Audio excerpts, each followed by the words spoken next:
Emotionally, what was the most challenging scene to get right? I did watch the whole thing. I heard it as I was signing on. I don't really know. Wasn't it? It was a bit of all. It was all. It was all a bit of a joy. I mean, for me, it was really kind of nurturing this relationship, playing this father daughter relationship and building that. And we started off from the ground up. It's intimate. I'm also working with someone that this is her first film as well, and I saw it all. I saw someone become a star, really, and from someone that was a rabbit in the headlights, a bit daunted working with whatever me, but yeah, we just went together and partnered up and created our bubble, and we were just constantly looking out for each other, and yeah, it's a remarkable performance from Kalina, and yeah, real joy to watch. JC, easy, smooth sailing for you, the whole thing to get right. Oh, emotionally, what was it like Yeah. for me? Emotionally, it was a complete roller coaster. Okay.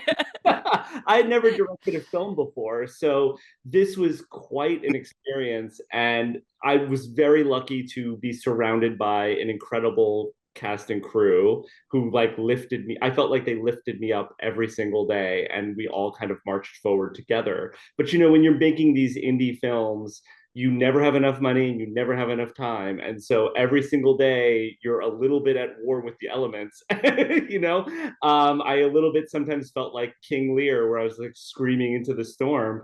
But it's all a labor of love, and it's a blessing to be able to do it. So you get to the end of it, and it's a remarkable thing. But yeah, it's tough. These things are not easy to do, but I'm really grateful that I was able to have the opportunity to do it.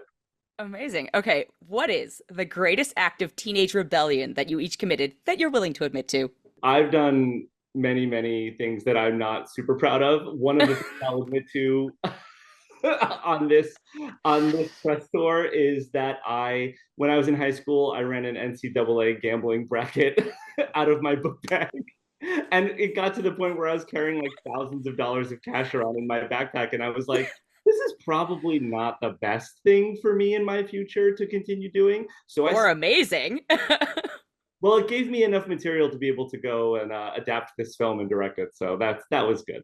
Oh yeah, there was one where I went into a casino and was I 17? I was like a young champagne waiter, and I go across over to the casino, and I saw my granddad, and you never see someone go like this to this.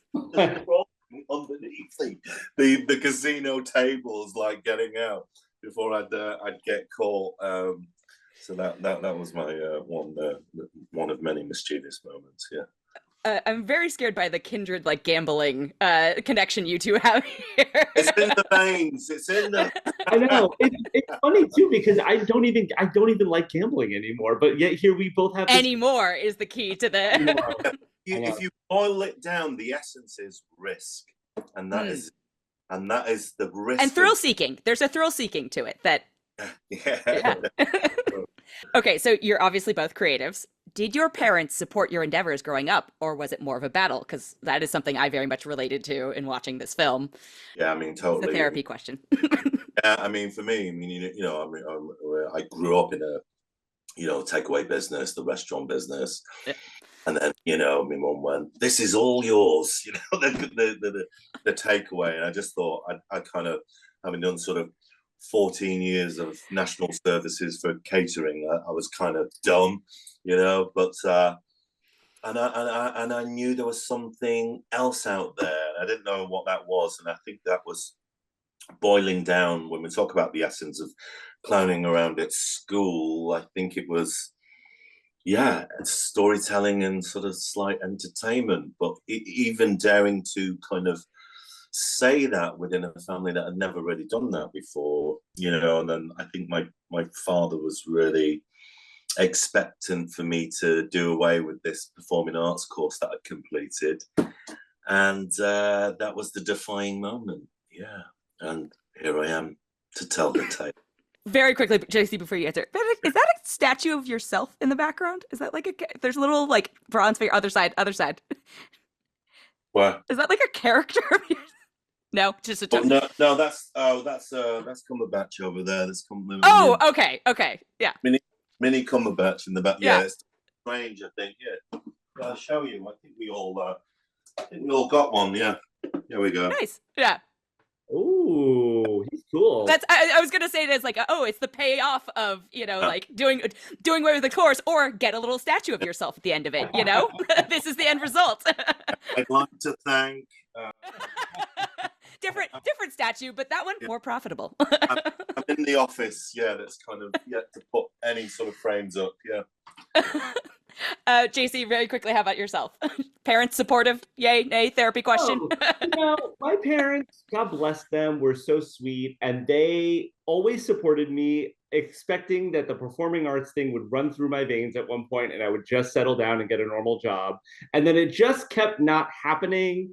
And at a certain point, I think my father was like, you know what? If you're good at this and you enjoy it, God bless, you can take care of yourself, you can pay your bills, you're all right, then it's okay. For my parents, it's just like, as long as you can pay your bills and we don't have to send you money, then it's fine.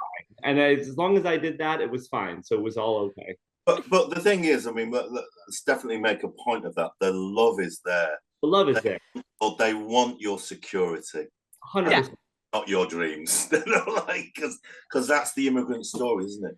Of like going there for the better life. And I think that kind of, segues beautifully into this movie. Within our iteration, it adds a really strong angle to that, and with Meng that kind of has sacrificed so much, and yet he's in this single family, and yet everyone's trying to honor each other. He's trying to honor his late wife, and it's just like make sure that she's okay, and yet she's a chip of her, which is kind of has this musicality in her, and this dream of wanting to go to Juilliard, and it's beautiful to watch.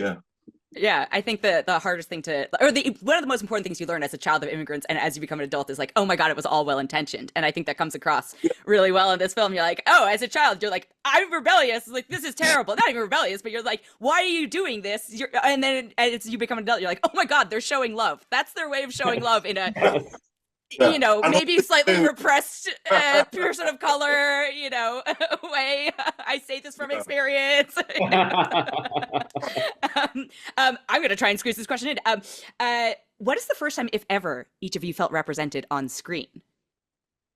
Oh my God. If ever is an important part of this question, because I felt very represented in this film. Oh, well, that means a lot to me. I'm glad you felt that way. Wow, the first time I felt, oh my God, I'm going to say it. I know what it is. It's Rufio in the movie Hook. I get that answer a lot. I truly do. Like, yeah, Rufio. Yeah. Temple of Doom. Was it Key? Yeah. Yeah. Thank you both so much. Congrats on the film. I truly, again, slightly traumatized by it, but it was wonderful.